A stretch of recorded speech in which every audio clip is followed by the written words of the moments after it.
सुप्रभात बच्चों, कैसे हो आप सब। मैं आशा करती हूँ आप सब बहुत ही अच्छे और स्वस्थ होंगे। तो बच्चों, आज की कक्षा में हम करने वाले हैं हमारा अध्याय नंबर 9। इसका नाम है क्रिया, यानी कि बच्चों वर्ब। ठीक है, आइए अब हम शुरू करें हमारा ये नया अध्याय। बच्चों, क्रिया जो है आपकी परीक्षा की दृष्टि से बहुत ही ज्यादा महत्वपूर्ण है, क्योंकि इसमें सीधे सीधे आपके प्रश्न आते हैं और आपने अगर एक बार इसे अच्छे से समझ लिया तो फिर आपको इसमें पूरे पूरे अंक बहुत ही आसानी से मिल सकते हैं, है ना। तो चलिए आइए अब हम शुरू करते हैं और बहुत ही ध्यान से पढ़ेंगे सभी बच्चे। ठीक है, चलिए शुरू करें बच्चों। तो हम सबसे पहले अब हम क्रिया की परिभाषा देखते हैं कि क्रिया क्या होता है। ठीक है, देखिए वाक्य में जिस शब्द से किसी कार्य के करने या होने की जानकारी है, ठीक है, जानकारी हो आपको, उसे कहते हैं क्रिया। ठीक है बच्चों, समझ आ गया। देखिए आप जब वाक्य पढ़ेंगे तो आपको उस वाक्य में ये पता चलेगा कि वहां पे कौन सा काम हो रहा है, कौन सा काम कोई कर रहा है, ठीक है, या होने जा रहा है। तो बच्चों वो जो काम का आपके बारे में मतलब आपको बताया जाएगा वो है आपका क्रिया। ठीक है, चलिए अब देखिए बच्चों, यहाँ पे तो ये आपको एक चित्र दिया गया है बच्चों, यहाँ पे देखिए, पढ़िए और समझिए। आइए इसे देखते हैं। ठीक है, देखिए बच्चों, सुरभि के गांव में मेला लगा हुआ है। तो बच्चों ये जो ऊपर चित्र दिया गया है ये आपका एक मेले का चित्र है। ठीक है, अब देखिए तो सुरभि के गांव में एक मेला लगा है। ठीक है, देखिए वह अपने माता पिता तथा भाई के साथ मेला देखने गई। वहां तरह तरह की चीजें बिक रही हैं, बच्चे झूला झूल रहे हैं, बांसुरी वाला बांसुरी बेच रहा है, गुब्बारे वाला गुब्बारे बेच रहा है। सुरभि ने एक गुब्बारा खरीदा।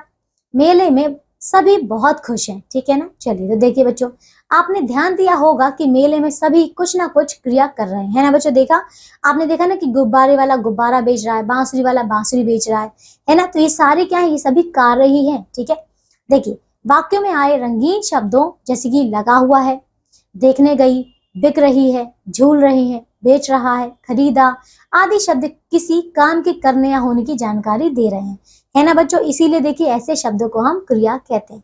ठीक है, अब आपको समझ आ गया कि क्रिया क्या होती है। चलिए अब आइए बच्चों, अब हम देखते हैं कि करके, और आइए अब हम देखें कर्ता। ठीक है, देखिए तो काम करने वाला कौन होता है, कर्ता होता है। ठीक है, तो हम काम करने वाले को कर्ता कहते हैं। ठीक है, चलिए आइए बच्चों, देखिए यहाँ पे और चित्र है। देखिए ये मछलियों का चित्र है। तो देखिए मछलियां तैर रही हैं। ठीक है, तो देखिए इसमें मछलियां तैर तो रही है, लेकिन कौन तैर रही है, मछलियां, यानी कि मछलियां यहाँ पे करता है। ठीक है, अगला दृश्य देखिए बच्चों, धोबी कपड़े धो रहा है। ठीक है, तो धो रहा है, ठीक है, और कौन धो रहा है, धोबी, तो यानी कि धोबी यहाँ पे करता है। ठीक है, चलिए उपरोक्त वाक्य में मछलियां और धोबी करता है। ठीक है, क्योंकि उनके द्वारा काम हो रहा है ना, जो काम करता है वही तो होता है करता। ठीक है, देखिए आप देखते हैं बच्चों धातु। तो देखिए क्रिया के मूल रूप को धातु कहते हैं। ठीक है, देखिए जैसे कि पढ़, लिख, गा, सुन, चल आदि, ये वो शब्द है जो कि आपके मूल क्रिया है। ठीक है, मूल शब्द है। अब देखिए बच्चों, अब हम देखते हैं क्रिया के प्रकार। ठीक है, देखिए तो बच्चों क्रिया दो प्रकार की होती है। ठीक है, एक होता है बच्चों अकर्मक क्रिया, यानी कि बच्चों इनट्रांजिटिव वर्ब। ठीक है, दूसरा बच्चों सकर्मक क्रिया, यानी कि ट्रांजिटिव वर्ब।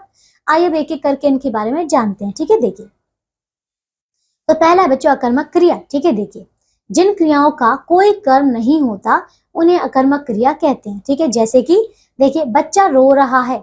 अब बच्चा कैसे रो रहा है, क्यों रो रहा है, कुछ नहीं बताया, सिर्फ बोला कि बच्चा रो रहा है, तो यहाँ पे ये क्या है आपका अकर्मक क्रिया। दूसरा, बछड़ा दौड़ रहा है, कैसे दौड़ रहा है नहीं पता, पर दौड़ रहा है, ये क्या है आपका क्रिया है, लेकिन इसमें कोई भी कर्म नहीं है, इसीलिए ये है आपका अकर्मक क्रिया। ठीक है, देखिए यहाँ क्रिया के साथ कर्म का प्रयोग नहीं हुआ है, अतः ये अकर्मक क्रियाएं हैं। जैसे कि देखिए, और डरना, बैठना, भागना, दौड़ना, सोना, जागना, रोना, हंसना आदि अकर्मक क्रियाएं हैं। ठीक है, देखिए अकर्मक क्रिया में क्रिया का फल सीधे कर्ता पर पड़ता है ना बच्चों, क्योंकि इसमें कर्म तो है ही नहीं, तो फिर कर्म पर कैसे पड़ेगा। इसीलिए बच्चों इसमें सिर्फ और सिर्फ देखिए जो क्रिया है, क्रिया का जो सीधा प्रभाव होता है वो कर्ता पर पड़ता है।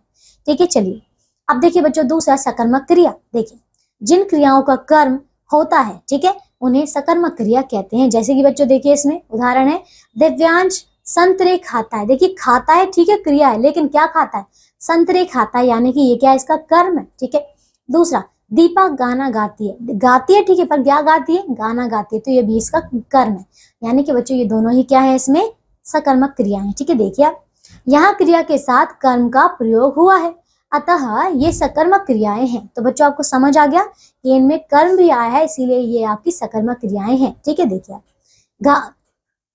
खाना, तोड़ना, पढ़ना, खेलना, जाना आदि सकर्मक क्रियाएं हैं। ठीक है, देखिए आप सकर्मक क्रिया में क्रिया का फल कर्म पर पड़ता है क्योंकि बच्चों इसमें कर्म है। ठीक है, चलिए अब आगे देखिए बच्चों, अकर्मक और सकर्मक क्रिया की पहचान। ठीक है, देखते हैं बच्चों कि इसमें किस प्रकार से इनकी पहचान की जाती है। ठीक है, देखिए क्रिया के साथ क्या, किसे या किसको लगाकर प्रश्न पूछने पर, ठीक है, प्रश्न करने पर कोई उत्तर मिले तो वह क्रिया सकर्मक होती है। ठीक है, समझ आ रहा है? अगर आपको उत्तर मिलता है ना तो वो है आपकी सकर्मक क्रिया, यदि उत्तर ना मिले तो क्रिया होगी अकर्मक। ठीक है, देखिए आप जैसे कि लड़के झूला झूल रहे हैं। ठीक है, तो देखिए लड़के क्या झूल रहे हैं, लड़के झूला झूल रहे हैं, तो झूला इसमें उत्तर आ गया ना, तो ये है आपकी सकर्मक क्रिया। दूसरा देखिए सुधीर बैठा है, तो देखिए सुधीर क्या बैठा है, क्या इसमें कोई उत्तर मिलेगा, बताइए? नहीं मिलेगा, तो इसमें क्या, किसे या किसको का उत्तर नहीं है। ठीक है ना, इसीलिए क्रिया ये अकर्मक है। ठीक है, समझ आ गया? चलिए बच्चों, तो ये अध्याय हमारा पूरा हो चुका है। मैं आशा करती हूँ आपने मुझे बहुत ध्यान से सुना होगा और क्रिया को अच्छे से समझा होगा।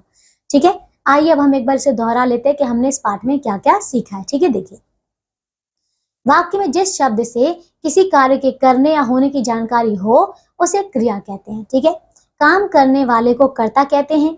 क्रिया के मूल रूप को धातु कहते हैं। ठीक है, क्रिया दो प्रकार की होती है, अकर्मक क्रिया व सकर्मक क्रिया। ठीक है, जिन क्रियाओं का कोई कर्म नहीं होता उन्हें अकर्मक क्रिया कहते हैं, जिन क्रियाओं का कर्म होता है उन्हें सकर्मक क्रिया कहते हैं। ठीक है बच्चों, समझ आ गया? देखिए तो ये अध्याय हमारा पूरा हो चुका है बच्चों। इसके आखिरी में आपको अभ्यास के प्रश्नोत्तर दिए गए हैं, तो आप सभी बच्चे इन सभी प्रश्नों को पूरा करेंगे। ठीक है, चलिए अब हम मिलेंगे एक नई कक्षा में ऐसे ही नए अध्याय के साथ। तब तक के लिए आप सब अपना ध्यान रखिए, स्वस्थ रहिए और बच्चों जो भी प्रश्नोत्तर दिए गए उन्हें पूरा करते रहिए। ठीक है, बाय बच्चों।